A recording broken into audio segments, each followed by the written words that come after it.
Should you quit your PhD? If you talk to people or look online, the most common response to this question will probably be something like, don't worry, everybody goes through this, just keep going, don't give up, and it will be okay. And then perhaps they'll share their own story and say, if I can do it, you can do it too. Now, this is well-meaning advice, and for some of you, it might be exactly what you need to hear. But the inconvenient truth is that, unfortunately, for some people, it isn't okay. Some people keep going and fail, or they keep going for years but never submit, or they pass, but it costs them so much that it just isn't worth it. So there isn't one answer that will be right for everybody. For some, it really is best to just keep going, and for others, it may be better to walk away. So what I'd like to do in this video is share some different ways of thinking about it and some questions to ask yourself to help you make the best decision. So I'd like to start with a little bit of my own story. So in the summer of 2006, nearly 3 years into my PhD, I almost quit. I was so tired, so stressed, so sick of experiments not working, and so demoralized and weighed down by thoughts that I wasn't good enough that I just didn't think I could take it anymore. And when I spoke to people about this, they all gave me the typical answer. Don't worry, it's normal, just keep going and it will be okay. And even though this was well intentioned, to me, it just felt a bit dismissive. It wasn't okay. I wasn't okay. The stress had been building slowly over time, and by the time I started to tell people that I was struggling, it had already started to negatively affect other areas of my life. So my mood, my sleep, my health, and my relationship. But I just kept going. Until one day I was working in the lab and I dropped something I'd been preparing for days. Now, it wasn't the first time this kind of thing had happened, but something inside me snapped. So I swore loudly and stormed out of the lab and out of the building and started walking across campus. I didn't know where I was going. I just wanted to get as far away from the lab as I possibly could. I just couldn't do it anymore. I couldn't take the constant failure and lack of progress. And I was going to fail anyway, I thought, so I might as well quit. So after walking for 10 minutes or so, I found a bench and sat down to think through what I was going to do.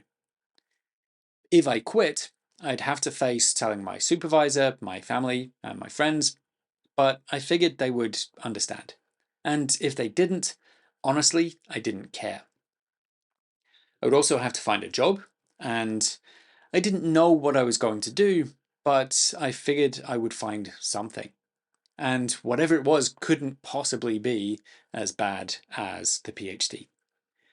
So basically, I realized that if I walked away, then I would be okay. And that even though I didn't know what would happen, I trusted in my ability to cope. And I felt such a relief. I felt such a weight lifted from my shoulders. But then I figured, well, there's still a few things I could try to get the experiments working. So I decided to go back to the lab and to try these things. Basically, that I would give it one last shot. But then, if these experiments didn't work, then I would quit. But if the decision to walk away or not depended on these experiments, then I wanted to make sure that I gave them my best effort. So I would slow down and do things as carefully as I possibly could, basically giving myself the greatest possible chance of success, but without the pressure of success. So I went back to the lab, tidied up, and started again, taking my time and doing things carefully. And the experiments worked. And so I thought, shit, now I can't quit. And so I stayed, I kept going, and I got through, getting enough data for a couple of publications, writing my thesis in just 3 months, and ultimately passing my defense with no corrections. Now, you can take this story as inspiration if that's what you need. but there are some important nuances here. The first is that I didn't just keep going, doing things the way I was doing them and expecting it to somehow just turn out okay. I made changes to the way I worked, and just as importantly, I changed the way that I thought about the work. So realizing that I would be okay if I quit, it was only a small logical step from there to realize that I would be okay if I failed. It would be unpleasant, but I trusted in my ability to cope. And this freed me up to do the work without spending so much background mental energy worrying about the end result, worrying whether I was good enough, or worrying what the examiners or anyone else would think. But this is one of those things that's easy to say and much harder to adopt. And for me, for whatever reason, it just seemed to click at the right time. And this brings me to the next important point. I was lucky. I was lucky in that I made changes while I still had time. I was lucky in that I had great support from my supervisor and others in the research group, and lucky because one of my papers came from an accidental result. So the changes that I made to my approach made success possible because everything else was in place and I just had to get out of my own way. But had the circumstances been even slightly different, I still easily could have failed. And here's the thing, a lot of students have much more difficult circumstances than I had, whether that's personal, financial, or health circumstances, or perhaps a lack of support, or even obstruction from their supervisor. So, what worked for me won't work for everyone else. And I won't say, if I can do it, you can do it too, because I don't know what you're going through. So let's break it down into smaller chunks. So the first question I would ask is whether or not you're looking after your basic needs. So there's a common assumption among PhD students that you have to suffer in order to succeed. So they will work harder and longer hours, cutting back on sleep and social contact while also neglecting exercise and diet. But sacrificing more doesn't necessarily increase your chances of success. As an academic, you need your brain to function at its best if you want to solve difficult cognitive problems. So, before quitting, try prioritizing the basics of self-care. So the first recommendation I would make is to take the time to make real food. So when you're tired and stressed, it's really easy to fall back on the most convenient option.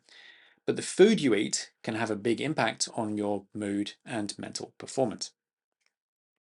The second recommendation I would make is that at least once a week, you should try to do something social in person. Now, there are, of course, a lot of other things you can do, but if the thought of doing either of these two things seems impossible, it's probably a sign that things have gotten a little bit out of control, and I would try to take care of these before trying to make any major decisions about your PhD. And taking the time to prioritize basic self-care can help in two important ways. First, it can help your mood and mental performance, but more importantly, it sends the signal to yourself that you are worth taking care of. And this brings us to the next question. Are you putting too much weight on the PhD? So when you're immersed in PhD research, sometimes it can be difficult to see anything else. It takes on this all-consuming importance where your entire life prospects and sense of self-worth are tied up in it. And this is more common than you might think, because all of us are conditioned from a very young age with certain beliefs around education and what it means to get certain qualifications. And these beliefs, even if they're subconscious, can be powerful drivers of our behavior. Now, for some people, this might be a motivator, but others experience it as the crushing weight of expectation. So I should be able to do this. So if I can't, then I'm a failure or I'm letting my family down. And this can leave you unable to make decisions or take necessary risks, or unable to finish anything, but also unable to walk away even if you're utterly miserable. The truth is that a PhD does not define your worth. And if you think it does, if you believe deep down that you're somehow not good enough if you don't have a PhD, getting one won't fix the problem.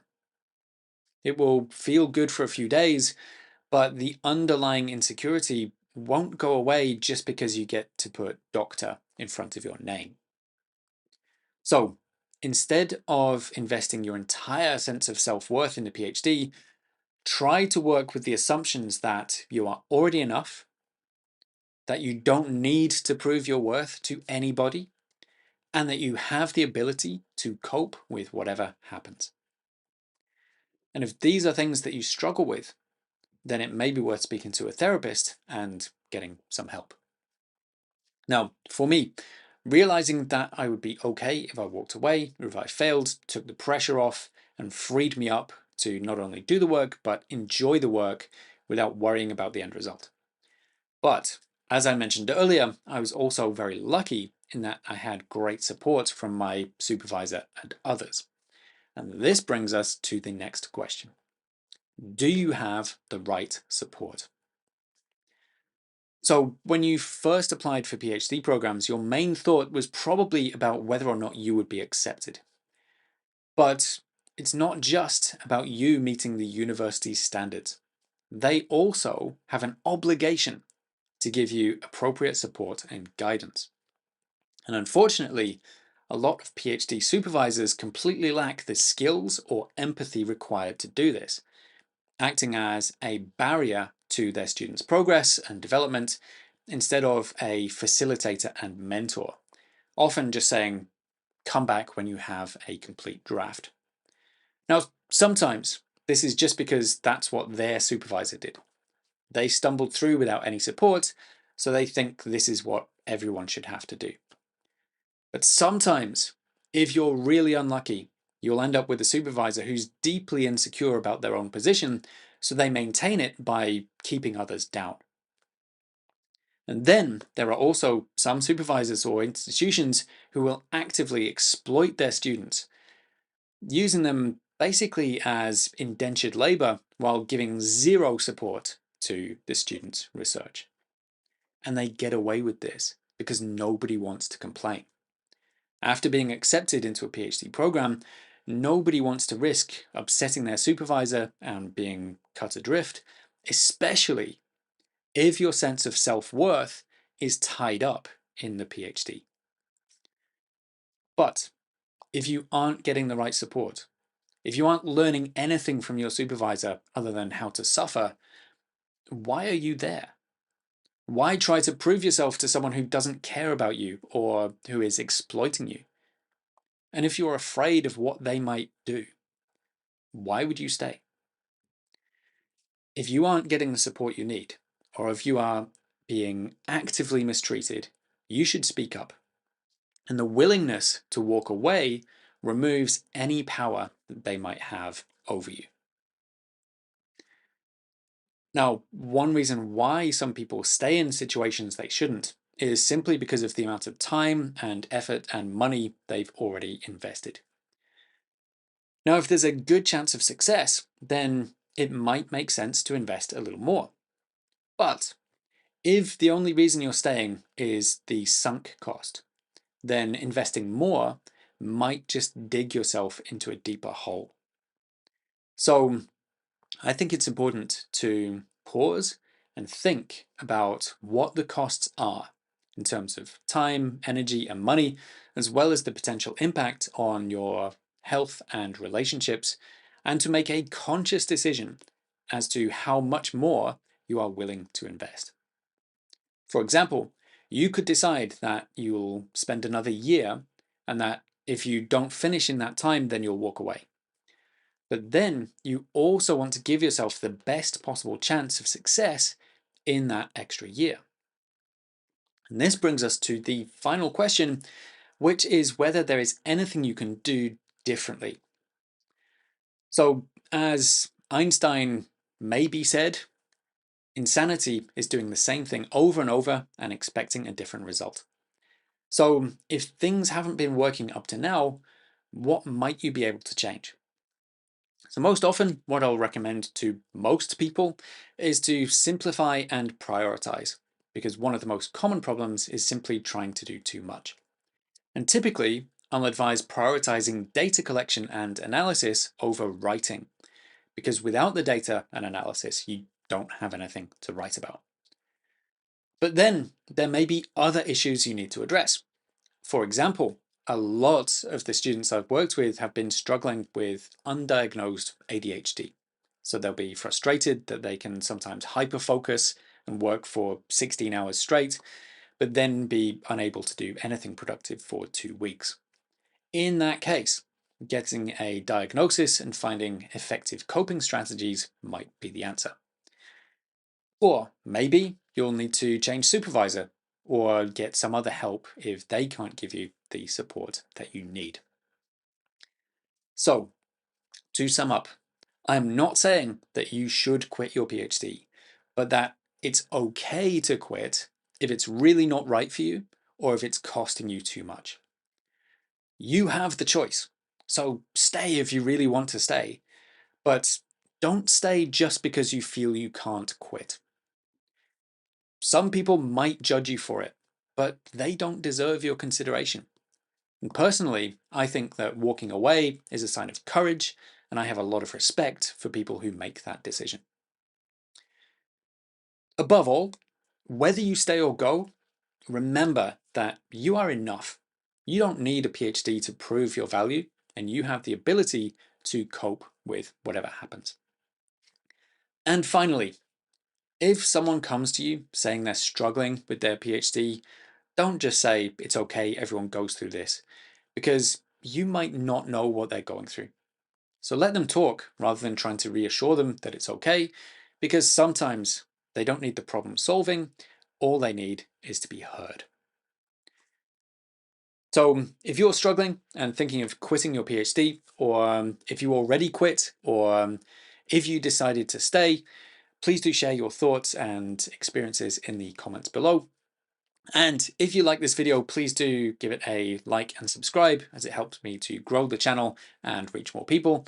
And also check out my website at phd.academy, where you'll find details of my one-to-one coaching and academic writing course. So that's all from me. Thank you so much for watching, and I'll see you next time.